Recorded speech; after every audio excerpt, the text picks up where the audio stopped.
So this is what's become of the ThunderCats. Sorry, I had to. Alright, so I'm doing this now. I thought the videos from 2018 would be enough, but clearly not. The new ThunderCats cartoon hit on the Cartoon Network app a couple of weeks ago, and the reception has been pretty much expected, which reignited the arguments from last time, this time informed with the information from the first 2 episodes. Why am I covering this though? Well, because I'm the only ThunderCats-centric channel on YouTube, and my friend Joe Amato calls me a ThunderCats historian for a reason. So if someone's going to address this, then it needs to be me. Now, I promised I wouldn't support this show, including watching it, and in spirit, I've done that.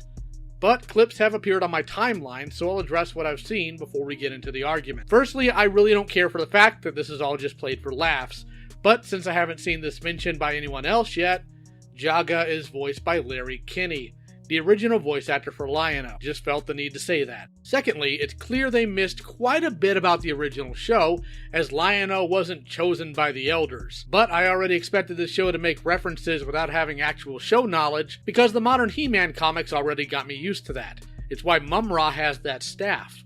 The Mummy version of his original action figure had that. But there's a bigger issue here. Cheetara states that she's the coolest ThunderCat. I'm sorry, but no. Just no. While I like all the ThunderCats, we all know who the coolest one is. Not that one, this one. Panthro. Yeah, the real one. One thing I do like is that they're using the original score, though placed poorly. I really wish they would have credited Bernard Hoffer as well as Matthew Jansen, though, as Bernard is the original composer. I'll likely bring 1 or 2 other things about the show into conversation later, but I want to get into the arguments now. I'm going to address the people that don't like it and their arguments first, as I'm a firm believer in cleaning my own house before I tell someone else to clean theirs. Also because these hands are rated E for everyone, and that includes people I agree with. So let's do this. I'm going to address the biggest nonsense first on my end, and that being that Victor Courtwright has made this show to spite his brothers, or that he admitted to hating the original and is now doing this out of spite. And no, I'm not making this argument up. Here are some people willingly spreading this. I don't care if the lie makes you feel better, you don't spread lies. The person who said he hates the original show is named Nico. He works for Disney, not Warner Brothers. And if you haven't noticed, his name isn't Victor Courtwright. This is why you cite your sources before you make a claim. Is Nico a douchebag? Sure. Does he have an unfortunate habit of having friends that are kid diddlers, and in at least one instance defending one of them? Yes, but he didn't and doesn't work on this show. Use your brains. Another argument I've seen is that Warner Brothers doesn't have the rights for ThunderCats much longer, so put this out before it runs out. People, do you even look into things? ThunderCats is owned by Warner Brothers outright. They never have to worry about the rights. Knock this off. Next up is, this ruined ThunderCats. No, it didn't. The original cartoon is still around. So are the toys. This isn't the first bad take on ThunderCats. If those didn't destroy the franchise, this won't either. Insert something here about SJWs. This argument has nothing to do with politics. If it did, you would have seen it in the 80s too. Why? Because most people in the animation industry tend to be left-leaning. Learn to make arguments based on actual facts instead of paranoid rhetoric spread by idiots that feed on people being too stupid to verify their claims. And finally, let's get into the most repeated one. CalArt style. I've seen this going around, and it needs to end. Now. Primarily because it's inaccurate. This image alone is easily debunked with the real examples. I know what you're getting at. You think all modern animation looks the same. If you sincerely think that, then you need to watch more cartoons. Rise of the Ninja Turtles, Green Eggs and Ham, Voltron Legendary Defender.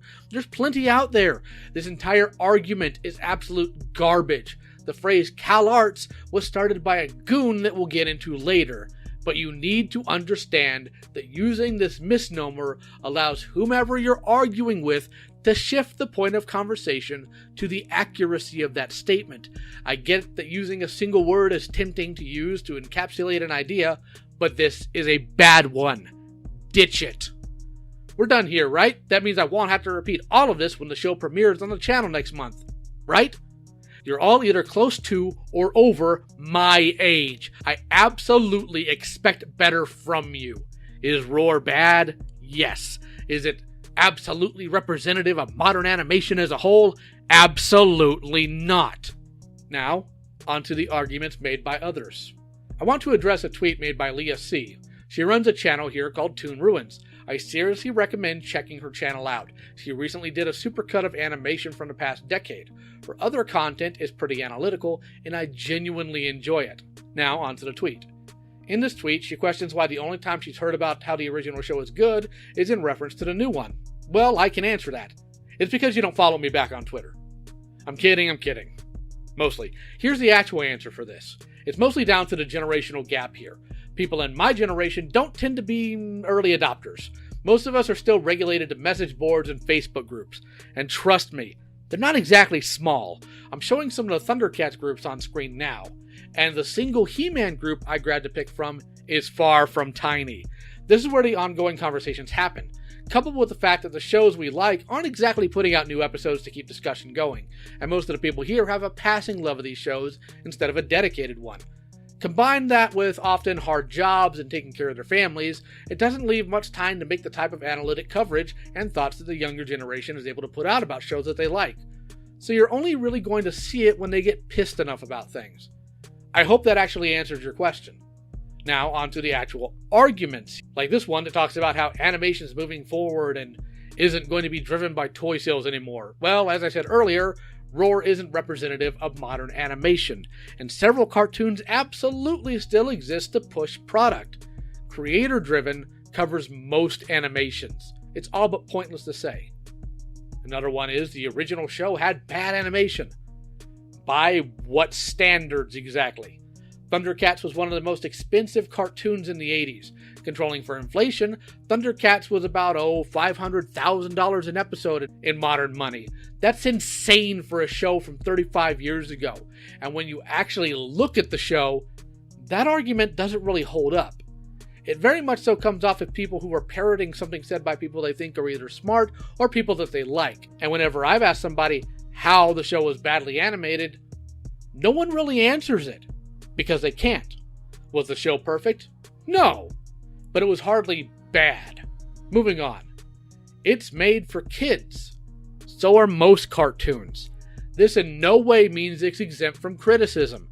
The target audience isn't really going to be doing the criticizing here. This is what reviewers and critics are for. This statement actually holds no real value. Just say what you mean. You don't want people saying negative things about this show. Because if the initial statement is your value, then you shouldn't be commenting on or defending it either. Remember, it's not for you. But more importantly, this show is resurrecting a 35-year-old property. Doing so and trying to alienate the original fans of it is foolish at best and bad business at worst. There's also Victor's own words themselves. As a fan, I will say that this is the ThunderCats show that I want, so hopefully you do too. Followed by the fact that others that have seen this have called it an official abridged series. You don't get a abridged series unless you've seen the original. Not to mention the things only people like me are going to catch. But the biggest flaw in this argument is twofold. The first fold being that if it's indeed made for kids, whose kids? That's right, the kids my generation has. Meaning we'll be the ones deciding if the show will be watched by our kids. The second fold being kids flatly deserve better. Did the original series have goofy and nonsensical things? Absolutely, but that's the nature of all fiction. Even what you like.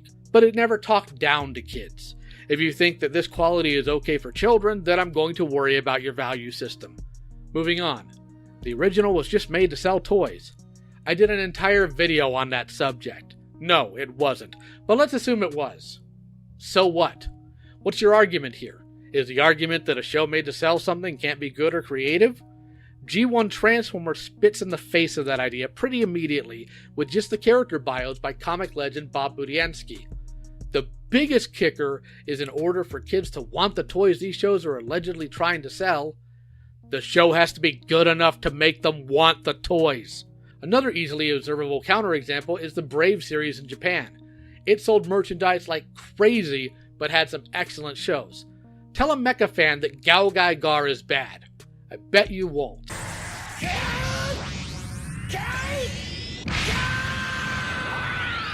80s animation was soulless.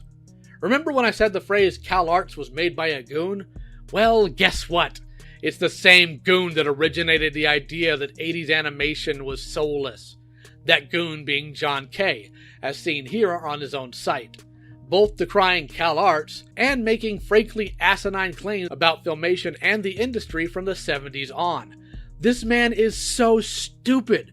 Even the head of filmation, Lou Scheimer, took a shot at this man.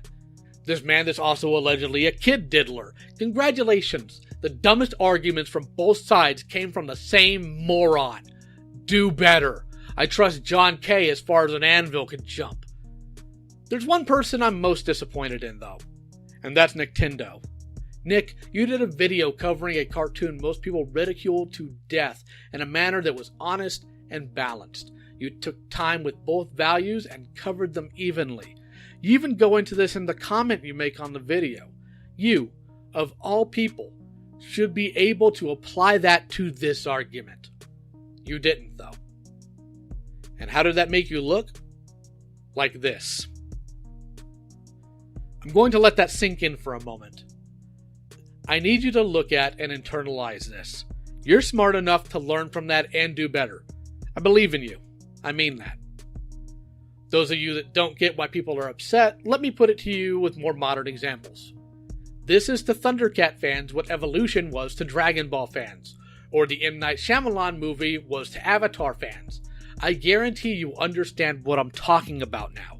This franchise has been horribly mismanaged by its parent company. I detailed it in the Twitter thread I put in the description. One of the biggest turnoffs here is the drastic change of genre from action to comedy. Last time Warner Brothers did that, we got Lunatics Unleashed. Remember that? It was so bad, Sam Register literally used it as an example of what not to do with a Looney Tunes cartoon. They didn't learn though, so they get to relearn that lesson. Everyone watching or listening to this video values a story or characters that are special to them. Deep down, I think you all understand why people are mad. If something you valued was repeatedly mishandled or denigrated, you wouldn't be happy either. Ultimately, though, the most widespread issue that should tell you something is that no one is really praising Roar on its own merits. Those that are praising it tend to only do so by mocking the original. And media is much like people in this fact. If you had to put another show down in order to lift another one up, then that show probably isn't actually good. Every decade of animation has its struggles and successes. There's nuance to this conversation. Find it. I think I covered all the arguments, but go ahead and comment and tell me what you think in the comments below. Special thanks to my patrons Avis, Hateful Tate, Harry Partridge, William Brady, Busy Robot Hands, Norden, Jonathan and Randa Bolin. If you like my content and you want to support me, links in the description below. Hope you enjoyed the video. Take care.